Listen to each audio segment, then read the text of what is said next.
인연의 파도. 박윤미. 한의대 졸업 후 취직한 첫 직장에 처음 출근하는 날, 찾아오는 모든 환자들에게 최선을 다하자. 그러면 많은 복을 쌓을 수 있을 거야 라고 마음먹었다. 그러나 막상 현실에 부딪히니 쉽지 않았다. 나를 따르고 고마워하는 분들에게 잘하는 것이야 쉬운 일이었지만, 신경질적이거나 불평 많은 분들에게는 잘하려는 마음은 멀리 달아나고 나도 모르게 딱딱하고 불친절해졌다. 그러면서 속으로 여러 가지 핑계를 찾았다. 저 할머니는 90이 가까운데 누가 치료해도 낫기 어려워. 그 할아버지는 성질 정말 고약해. 어디 가도 다들 싫어할걸? 하고 생각하면서 적당히 침을 놓았고, 묻는 말에도 심드렁하게 대꾸하면서 점차 초심은 사라져버렸다. 그러던 어느 날, 내게 찾아오는 환자들은 모두 나와 인연이 있어서 오는 분들이지 우연히 들르는 것이 아님을 알게 되었다. 처음 보는 할머니 한 분이 오셨는데 나를 보는 눈빛이 섬뜩할 정도로 무서웠다. 말 붙이기 싫었지만 의무적으로 물었다. 어디가 아파서 오셨어요? 그러자 할머니는 아무 말 없이 나를 노려보다가 퉁명스런 목소리로 그걸 꼭 말해야 하는겨? 아픈 데가 한두 군데가 아니여. 하고 말했다. 순간 나는 아니, 늙고 병든 게 내 탓인가? 하고 짜증이 났다. 차트를 보니 나이는 85세, 이름은 김땡땡. 나이도 많고 성격도 나쁜데 대충 침 놔주고 보내야겠다 라고 생각했다. 그런데 갑자기 할머니가 이 갈아 마셔도 시원치 않으려나? 라고 하는 게 아닌가? 할머니의 입에서 나온 말이 아니라 영혼에서 나오는 말이었다. 외형적으로는 할머니가 나를 노려보며 아무 말도 안 하고 앉아 계셨을 뿐이었다. 깜짝 놀라서 할머니, 제가 할머니한테 무슨 잘못을 저질렀나요? 라고 물었더니 할머니는 니년이 내 일가를 몰살했어. 다음 생에 니년한테 철저하게 복수하기로 되어 있었는데 네가 수행인지 뭔지를 한다고 해서 니년한테 치료받는 걸로 빚을 받기로 했어. 니년 업을 없애주러 이 도구를 끌고 왔단 말이다.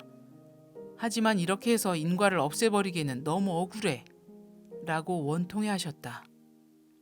어느 전생에서 내가 할머니에게 엄청난 죄를 저지른 게 틀림없었고, 과거에 할머니가 나 때문에 얼마나 고통받았을까 싶어 마음이 아팠다.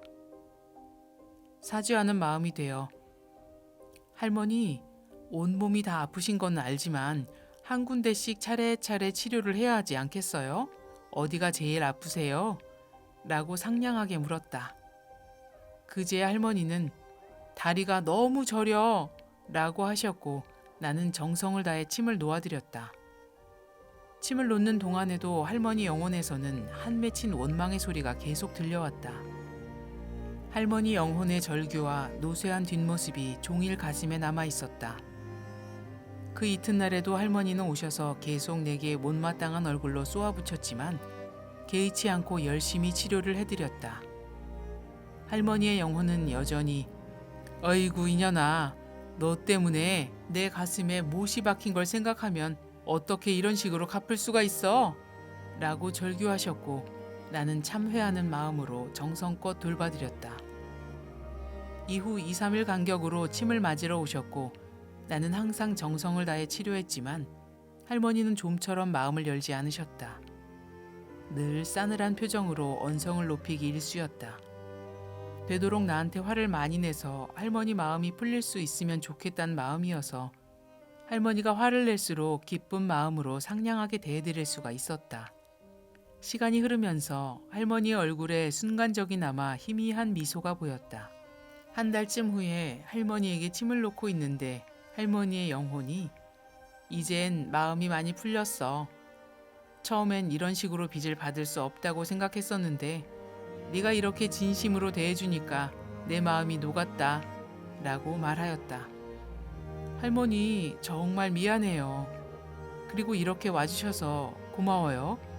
라고 말씀드린 후 할머니의 얼굴을 보니 처음에 그 싸늘함은 온데간데 없이 온화한 눈빛으로 나를 응시하고 계셨다. 할머니는 현실의 목소리로 아이고, 이 나이를 먹어도 치료를 받으니까 훨씬 낫구먼 하시면서 내 손을 꼭 잡았고 그날 이후로 몇 번 더 오시더니 어느 날부터 발걸음을 뚝 끊으셨다. 이 생이 전부라 생각했기에 이유 없이 나를 비방하거나 적대시하는 사람들에게 똑같이 대하면서 마음의 벽을 쌓으며 살아왔다. 그런 사람들 곁에 없어도 전혀 상관없다는 오만에 가득 차 있었다. 내게 애정을 주고 호감을 느낀 사람들과 정을 나누며 살았고 이 정도의 인간관계면 충분하다고 생각해왔다. 당장 내 눈앞에 보이는 것으로밖에 판단하지 못했던 좁은 소견이었다. 찾아오는 환자마다 풀어야 할 인연이 있어서 오는 것이고 그 인연이 끝나면 보고 싶어도 볼 수 없다는 것을 나는 정말 몰랐었다. 그렇게 인연이 닿는 기간이 그분들과 은원을 정리하는 시간이었음을 이제야 알게 되다니. 요통으로 침을 맞으러 오시는 고땡땡님.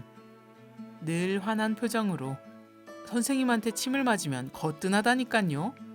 라고 하시며 날 즐겁게 해주신다. 그는 전생에 내가 어린 나이에 부모를 잃고 거지가 되어 시장 골목을 배회할 때 시장에서 장사하시던 주막집 아저씨였다. 굶주린 나를 불러 밥을 주고 귀여워해 주시던 아저씨의 모습이 뚜렷이 보였다. 그때의 빚으로 내게 치료를 받으러 오시지만 소년이었기에 주고받기가 수월하고 즐겁다. 매일 오다시피 하면서 도대체 왜 안 낫는 거예요? 라고 신경질을 내시는 이 땡땡님.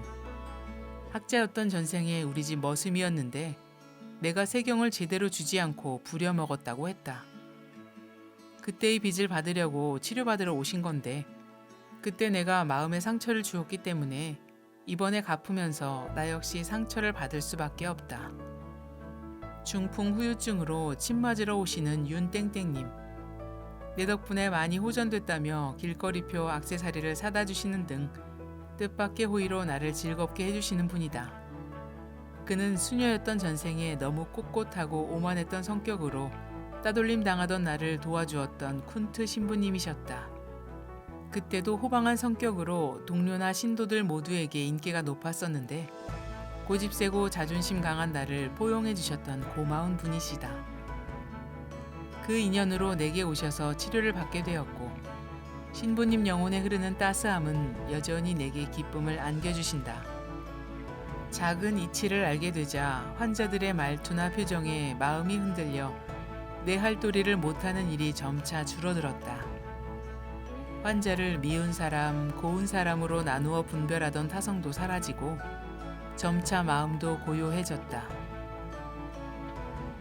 친절할 필요도 멀리 할 필요도 없이 만나는 동안 진실하게 대하면 된다는 것을 알았기 때문이다.